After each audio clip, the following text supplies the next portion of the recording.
अस्सलाम वालेकुम। Study learning में खुशामदीद। आज के इस लेक्चर में हम फ़िज़िक्स फर्स्ट ईयर की बात करेंगे और हमारा सेकंड चैप्टर जो है वो ख़त्म हो चुका है। उसकी एक्सरसाइज भी हमने कंप्लीट कर ली थी। आज हम उसके न्यूमेरिकल स्टार्ट करेंगे।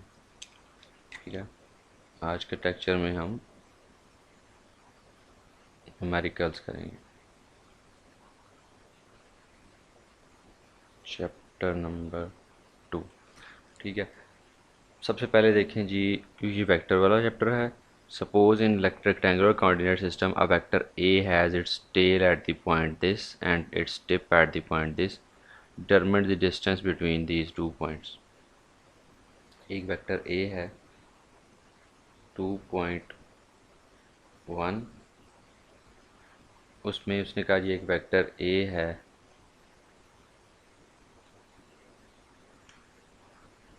उसकी टेल जो है कहाँ पे है, पॉइंट पी पे, और टिप जो है वो ए के ऊपर, मतलब 3, 9 पे उसकी टिप है। दैट मीन्स वेक्टर की शेप कुछ ऐसी है। 0.39 पे उसकी टिप है और पॉइंट पी जो कि -2 -3 बनता है यहाँ पे उसकी टेल है।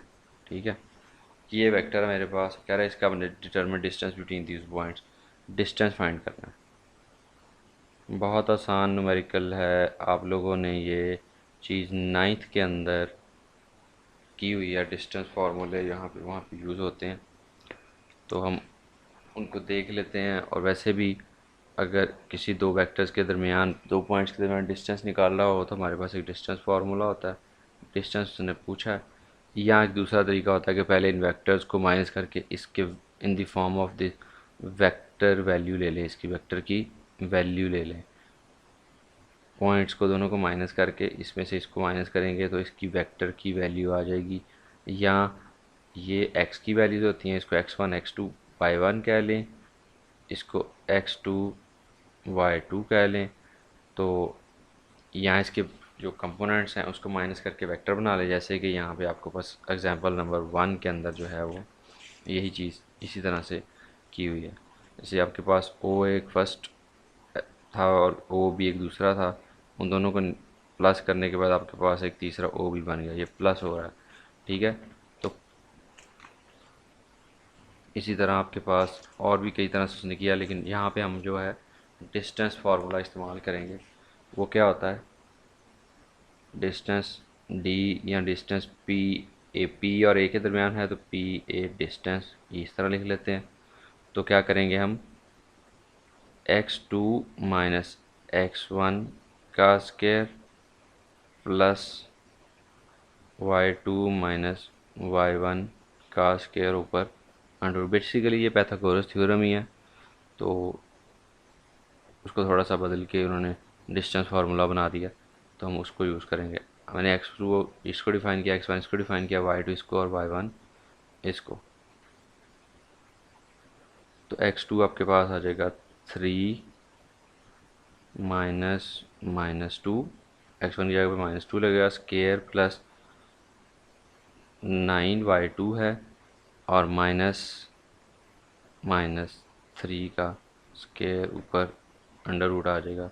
ये बन जाएगा 5 का स्केयर, माइनस माइनस प्लस 3 + 2 5 हो जाएगा, प्लस 9 माइनस माइनस प्लस 9 + 3 12 हो जाएगा। तो आपके पास आ जाएगा 25 जमा 144 अंडर रूट, जो कि होगा 169 अंडर रूट के बराबर, और जो किसके बराबर होता है 13 के। तो आपका जो डिस्टेंस है वो 13 यूनिट्स है।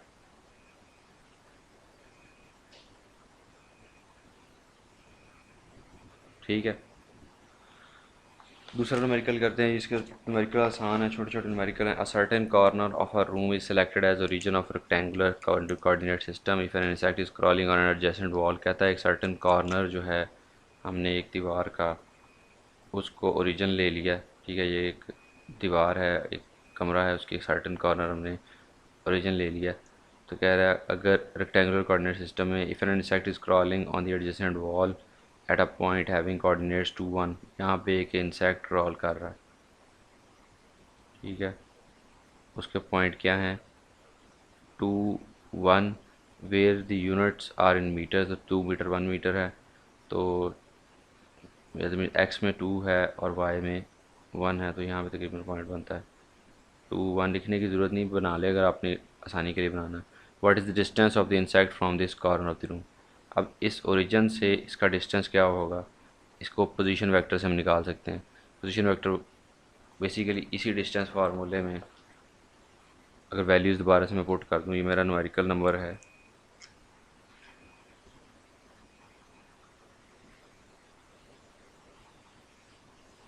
न्यूमेरिकल नंबर मेरा है ये 2.2, ठीक है। इसमें इंसेक्ट की बात हो रही है, डिस्टेंस भी इसमें हमने डिस्टेंस ही फाइंड करना है फ्रॉम ओरिजिन। ये जो ब्लू लाइन लगी हुई है ये हमने फाइंड करनी है डिस्टेंस। इसी डिस्टेंस फार्मूले को देखें, इसमें ये ओरिजिन 0 0 है, यहाँ पे वैल्यूज़ 2 और 1 है, तो ये x2 और y2 ले लो और इसको x1 और y1 ले लें, इसको x2 और y2 ले लें। इसी डिस्टेंस फार्मूले के अंदर वैल्यूज़ पुट करें तो आपके पास सिंपल फॉर्म में फार्मूला बन जाएगा। इसको मैं कहता हूँ, ये इंसेक्ट का पॉइंट है तो उसको आई लिख लेते हैं, तो O I, that means between the this to this हम इसका डिस्टेंस फाइंड कर रहे हैं। तो x2 माइनस x1 ज़ीरो है, y2 माइनस ज़ीरो का स्केयर, तो x2 का स्केयर प्लस y2 का स्केयर, तो ये ओ आई। ओरिजिन से किसी भी वेक्टर की जो आपके पास ये मैग्नीट्यूड होती है, ये उसका फार्मूला है कि उसके वेक्टर के एक्स और वाई कंपोनेंट होते हैं, उसकी मैग्नीट्यूड क्या होती है, उन दोनों का स्केयर लेके अंडर रूट ले लेते हैं। तो ये आपके पास सिंपल फॉर्म में जो हमने पढ़ा हुआ है वो हो गया। किसी वेक्टर की मैग्नीट्यूड फाइंड अगर करनी हो, ठीक है, ये मैग्नीट्यूड का फार्मूला बन गया। x2 की वैल्यू क्या है आपके पास, 2 का स्केयर प्लस y2 की वैल्यू क्या है आपके पास, 1 का स्केयर, तो ये आ जाएगा 4 प्लस 1 अंडर रूट जो कि 5 अंडर रूट आएगा। इसकी जब हम वैल्यू कैलकुलेट करेंगे तो 2 पॉइंट समथिंग आगे 2.172 इस तरह आगे चलती जाएगी। उसको जब राउंड ऑफ करेंगे तो 2.2 मीटर आपके पास इसका आंसर आ जाएगा ओ आई का, ठीक है। बस इतना सा न्यूमेरिकल था, ये भी सॉल्व हो गया। अब what is the unit vector in the direction of vector A 4i plus 3j, ठीक है। अब यूनिट वेक्टर हमने फाइंड करना है इसी डायरेक्शन में 4i प्लस 3j की डायरेक्शन में। हमारे पास एक वेक्टर ए है 4i प्लस 3j, तो हमने इसकी डायरेक्शन में यूनिट वेक्टर फाइंड करना है। यूनिट वेक्टर को n कह लो, यूनिट वेक्टर को कुछ भी आप कह लो, आपकी मर्ज़ी है, आपने यूनिट वेक्टर को फाइंड करना।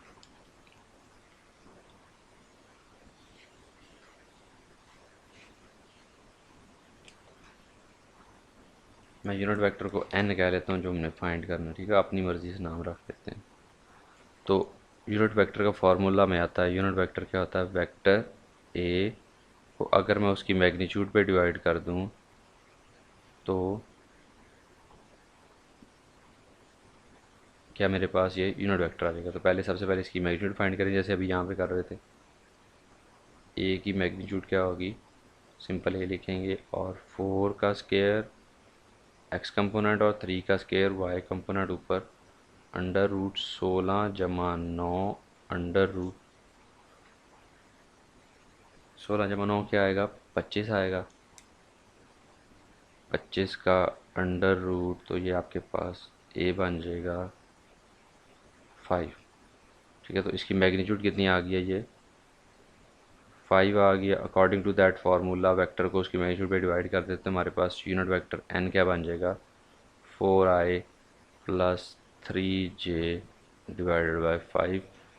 इसको आप ऐसे रहने दें या आपकी मर्ज़ी, आप इसको ऐसे लिख दें 4/5i +3/5j, क्योंकि ये 5 इसके नीचे भी डिवाइड हो रहा है, इसके नीचे भी डिवाइड हो रहा है, तो मैं ऐसे भी इसको लिख सकता हूँ। ये दोनों तरह से आपके पास आंसर है। बुक के ऊपर आंसर जो इस फॉर्म में दिया हुआ है, हम इस फॉर्म में भी लिख सकते हैं, इसमें गलती कोई नहीं है। 2.4 देखें जी। Two point particles are located eight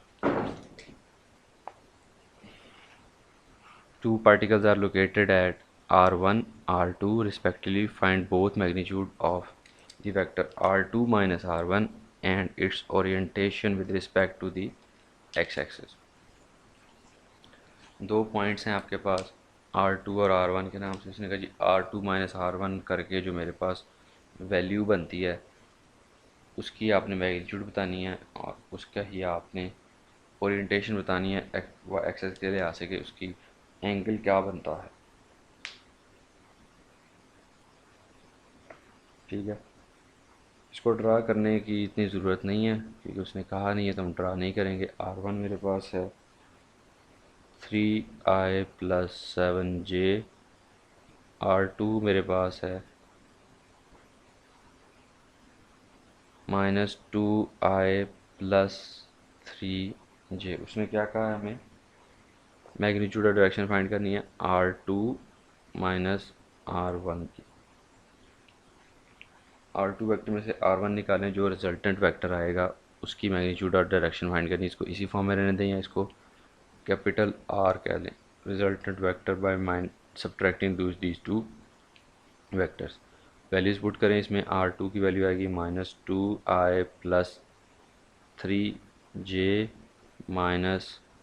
-2i + 3j। ठीक है, ये वहाँ पे -2i + 3j, और यहाँ पे फिर से मैंने वही लिख दिया, ये r1 होगा यहाँ पे क्या 3i + 7j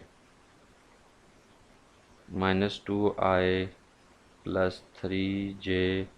ये ब्रैकेट साइन अंदर जाएगा, मल्टीप्लाई प्लस को बदल देगा माइनस में, इस प्लस को भी बदल देगा माइनस में, आई वाले के अंदर ऐड हो गए वो जे वाले के साथ, तो ये -5 आयोटा आ जाएगा, और साथ यहाँ पे आपके पास -4j आ जाएगा। ये दो आपके पास resultant vector r2 minus r1 की वेक्टर फॉर्म आ गई।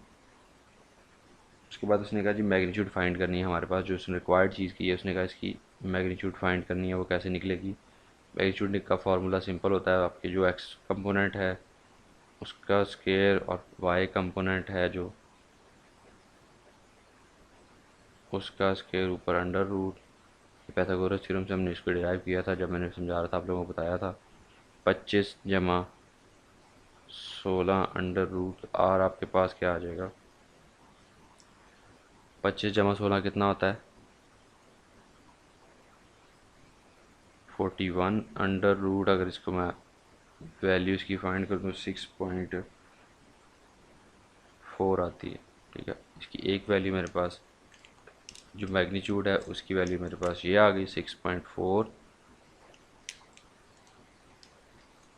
और दूसरी उसने क्या कहा जी हमने क्या फाइंड करना है, इसका थीटा फाइंड करना। एक आर की मैग्नीट्यूड फाइंड करनी थी और एक थीटा फाइंड करना था। मैग्नीट्यूड हमने निकाल लिया, अब थीटा फाइंड करना है। थीटा कैसे निकालते हैं हम, टेन थीटा से।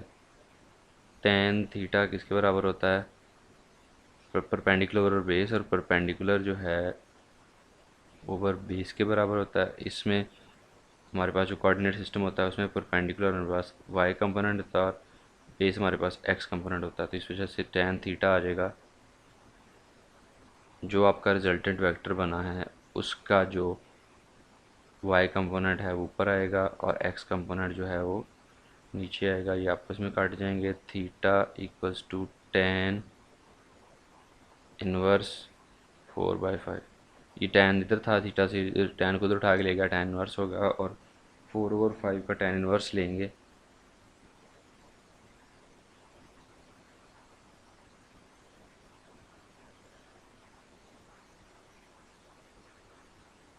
तो आपके पास 4/5 का tan इनवर्स जो है वो कुछ आ जाएगा।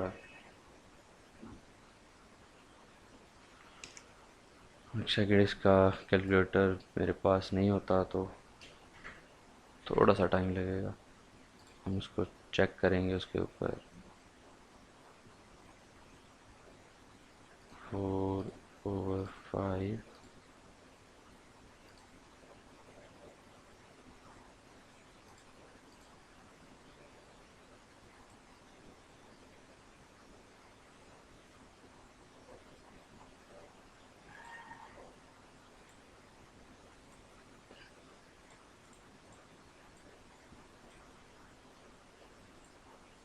ये बिल्कुल ये आपके पास 219 डिग्री ही बनता है।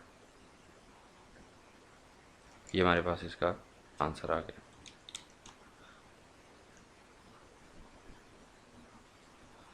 अच्छा जी, इसी के साथ आज का ये लेक्चर ख़त्म हुआ। हमने 4 न्यूमेरिकल किए हैं, 2.4 तक हमने न्यूमेरिकल कर लिए हैं। 5 भी इसी तरह से है। हमारे पास वेक्टर बी को ऐड करते हैं, ए के अंदर रिजल्टेंट ये बनता है, बी को सेपरेट करते हैं ए से तो ये बनता है। तो मैग्नीट्यूड फाइंड करनी है हमने वेक्टर ए की। Given that A is equal to this, B is equal to this, find the magnitude and angle of C.